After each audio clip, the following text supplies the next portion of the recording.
12th problem నాన్న. 2 APs have the same common difference. ఇక్కడ మనకి 2 APsలో సేమ్ కామన్ డిఫరెన్స్ ఉందంటున్నాను. అంటే 2 APs ఇచ్చాడు, అక్కడ APs ఇవ్వలేదు కానీ మనకి హింట్ ఇచ్చాడు. 2 APs అనేవి ఒకే కామన్ డిఫరెన్స్ని, సేమ్ కామన్ డిఫరెన్స్ని కలిగి ఉన్నాయంట. అయితే the difference between their 100th term is 100. ఆ 2 APs యొక్క 100th టర్మ్స్ మధ్య డిఫరెన్స్, అంటే దీనిలో 100th టర్మ్ ఎంత ఉందో, దీనిలో 100th టర్మ్ ఎంత ఉందో, ఆ రెండిట్ల మధ్య డిఫరెన్స్ 100 అంట. ఎంత? 100. అయితే what is the difference betweens their 1000th term అన్న. మరలా ఇక్కడ 100th టర్మ్ అని పడింది, క్షమించండి, 1000th టర్మ్. ఓకేనా? సో 100th టర్మ్ మధ్య డిఫరెన్స్ ఏమో 100 అయితే వాటి 1000 టర్మ్స్ మధ్య డిఫరెన్స్ ఎంత అని అడిగాడు. ఇది క్వశ్చన్ మనకు టెక్స్ట్ బుక్లో ఇచ్చింది. సో సొల్యూషన్ చూడండి. మనకి 2 APs అన్నాడు కానీ 2 APs లెక్కలో మెన్షన్ చేయలే. కాబట్టి నేను ఏమనుకుంటున్నానంటే let first AP is A, A plus D, A plus 2D, and so on. ఇది ఫస్ట్ AP అవుతుంది నాన్న. A plus D, A plus 2D, ఇది దీన్ని నేను ఫస్ట్ AP అనుకున్నాను. ఇప్పుడు సెకండ్ AP, రెండో AP అంటే అర్థమెటిక్ ప్రోగ్రెస్, ఆంధ్రప్రదేశ్ అరుణాచల్ ప్రదేశ్ కాదు. ఓకేనా? Second AP is equal, already A అనుకున్నాం కదా. ఇప్పుడు నేను సెకండ్ APని B plus D, B plus 2D ఇలా అనుకున్నాం. ఓకేనా? ఏకి బదులు B తెచ్చాను అంతే. సో ఫస్ట్ APనేమో A plus D, A plus 2D, A plus 3D, A plus 4D, A plus 5D and so on అనుకున్నా. సెకండ్ APని B plus D, B plus 2D, B plus 3D, B plus 4D and so on అనుకున్నా. ఓకేనా? క్లియరా? ఇప్పుడు చూడండి నాన్న, by the problem లెక్క నుంచి డిఫరెన్స్ బిట్వీన్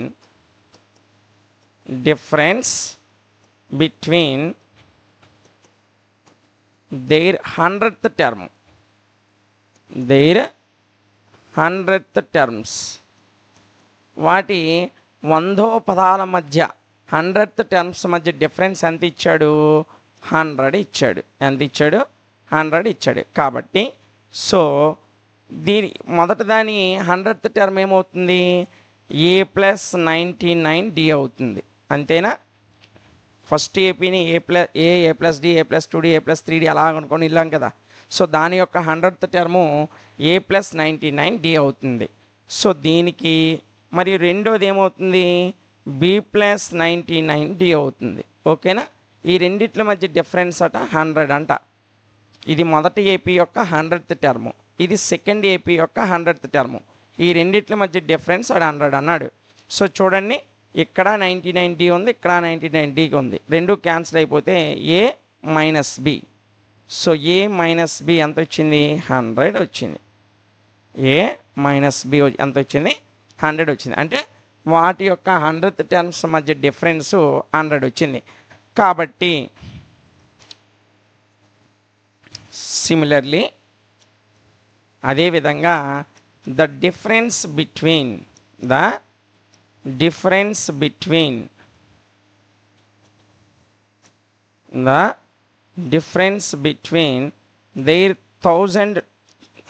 their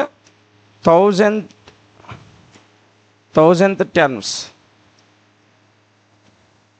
is 100. వాటి 1000th టర్మ్స్ మధ్య ఉన్నటువంటి డిఫరెన్స్ కూడా 1000 వస్తుంది. ఓకేనా? ఎందుకు? దాని 1000th term A plus 999D, అది కూడా A plus 1999D, 1999D cancel అయిపోతే మరలా A మైనస్ B వస్తుంది. ఫ్రమ్ ఈక్వేషన్ నెంబర్ 1 నుంచి A మైనస్ B వాల్యూ ఎంత? 100. కాబట్టి వీటి మధ్య డిఫరెన్స్ కూడా ఎంత? 100. అంటే ఆ పదాల మధ్య డిఫరెన్స్ అనేది ఎప్పుడు ఈక్వల్గానే ఉంటుంది. మొదటి పదాల మధ్య డిఫరెన్స్ ఎంత ఉందో, రెండో పదాల మధ్య, మూడో పదాల మధ్య, నాలుగో పదాల మధ్య ఎన్ని టర్మ్స్ మధ్య డిఫరెన్స్ అయినా 100 వస్తుంది. రెండు APsలో, ఒకే APలో రెండు టర్మ్స్ మధ్య కాదు, ఫస్ట్ ఏపీలోని సెకండ్ ఏపీలోని ఫస్ట్ టర్మ్ మధ్య డిఫరెన్స్ 100, సెకండ్ టర్మ్ మధ్య డిఫరెన్స్ 100, 100 టర్మ్ మధ్య డిఫరెన్స్ 100, 150 టర్మ్ మధ్య డిఫరెన్స్ 100. ఓకేనా? సో దానికి గల కారణం ఏంటో రాస్తున్నాను చూడండి. బికాజ్ కారణం రాస్తున్నాను. Because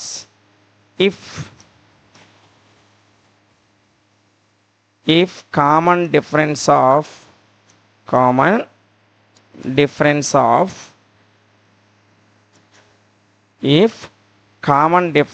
of any two APs, ఏవైనా రెండు ఏపీల యొక్క కామన్ డిఫరెన్స్ అనేది సేమ్ అయితే,